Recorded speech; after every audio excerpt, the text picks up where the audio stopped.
Hey, honey, what's going on? Hi. Well, I was just getting ready to walk around our garden or our garden to be.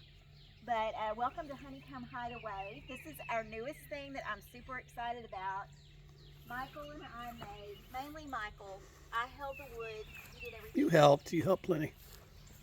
We've got two new raised beds. So this um, fenced-in area is our garden area that we put where our dirt used to be.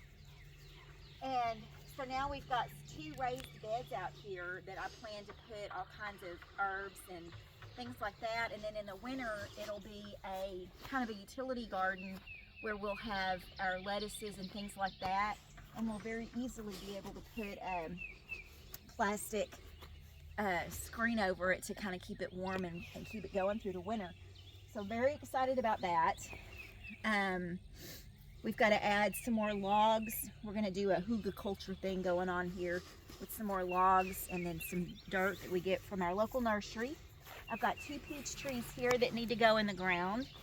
This is extra dirt that didn't fit in there because I got it in bulk. I got a truckload of stuff going. This is fun. Okay, so I want to show you. So I've got all kinds of herbs going in here. A lot of it's medicinal. Some of it is just for fun that I enjoy cooking with. But look at this over here. A friend of mine told me that you could cut the bottom off of celery, stick it in the ground, and grow more celery. And I thought maybe you can, but I had no confidence. Look at this. I just stuck it in the ground. I've just stuck it in there. And I've already got some celery growing out of it. So I am so excited about that. I love being able to eat the food. You're supposed to be able to do that with onions too. That's why I have onions down here. You're supposed to be able to do that with onions, so we'll see what happens there. We've got some fun things here that I'm going to add to the garden just for aesthetics, so we'll get that going. This is a branch off of something that I've planted. Anyway, it broke off, and so I just stuck it in there to see what happens. I've got a blackberry plant here. We need to clean up here. I've got cannas, and this is fun. I love getting stuff from friends. So I've been wanting some cannas because I want to, well, first of all, I love them. They remind me of my mother. My mother had some. But also they make great chop and drop.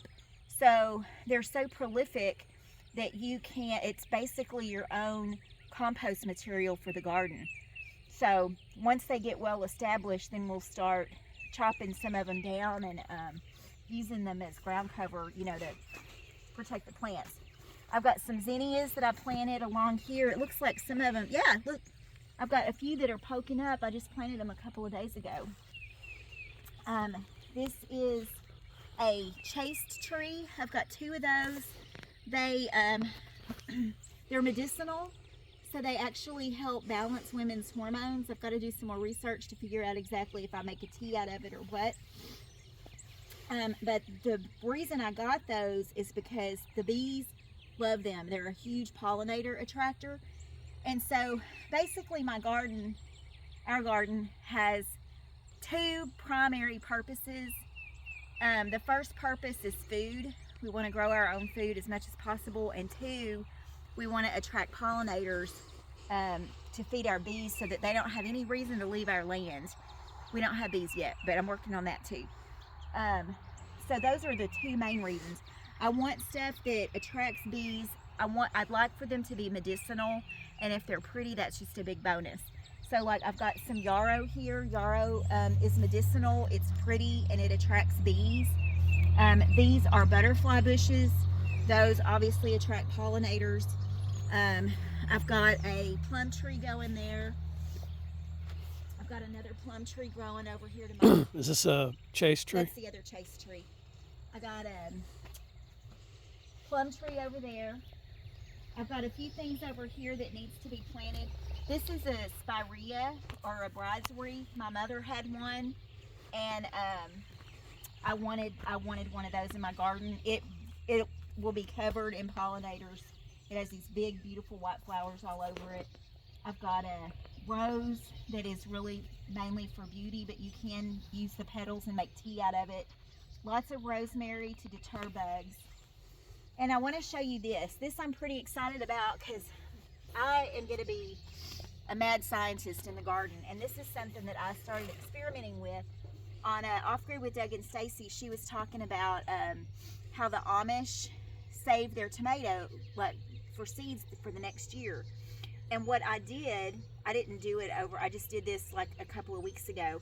But I had a tomato that I forgot in the car and it was kind of rotting. Oh, we got kitty smackdown going on. Girls. Okay. So what I did was I sliced up the rotting tomato that wasn't fit to eat. I put some dirt in here, laid the tomato on top and threw a little more dirt on top of that. And it is totally sprouting. I am beyond excited. I've got two different kinds of tomatoes. I have some great big, those heirloom purple ones. I don't know what they're called, but those are in here. And these are regular tomatoes. There's a regular tomato. But look, I've got it growing. It's growing up in here too. Look, can you see it? Let me see.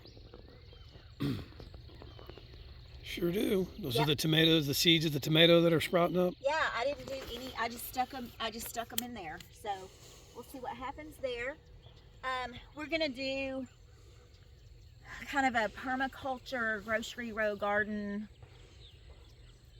forest garden kind of thing here. I'm gonna have I'm gonna plant out about 4 feet, and it's gonna be just a bunch of different stuff. Along the back fence there, I'm going to do a lot of English peas. They like to grow, but they also can get burned with the sun. So in front of those, I'm going to plant okra. I love okra. It's my favorite food group. So I'm going to plant a lot of okra. And then we'll add in some pumpkin squash, vine stuff that will cover the ground. And because when you've got exposed ground, you're using more water to water, it's eroding, all kinds of stuff. So we want to get it as covered as much as possible. And then once the season ends, we'll do a chop and drop, and that the plants will actually become compost for the garden. So I'm very excited about it. Michael is going to work on a gate to keep the big guys out. Of course, the cats, they're going to be able to get through the holes in the fences. But, and then we're going to put 2 more posts in. Sorry. We're going to put 2 more posts in like this, and then attach that cattle panel to it, and I'm going to have an arbor. And I've got some passion vine. I don't know if they're going to grow or not. I think it might be a little too sunny, but we'll try it out. And what I'd really like to do is get some champagne grapes. They're really, really sweet and yummy. And so if I could plant a couple of grape vines and have the grapes growing over, that would be fun. We're going to do some morning glories and some moonflower and that sort of thing. So very excited about getting the garden in. We're going to get some potatoes in. Lots of legumes. We're really focused on like survival gardening, things that's going to last, things that we can eat now, but things that will last in through the fall and winter. So y'all check back with us. We'll keep experimenting. We definitely have a lot of work to do in there. But thanks for watching, and remember, be sweet. And please give us a thumbs up and a comment with any of your expertise. We'd love to hear comments and feedback, and we take that stuff to heart. So you guys have a great day. Be sweet. Bye.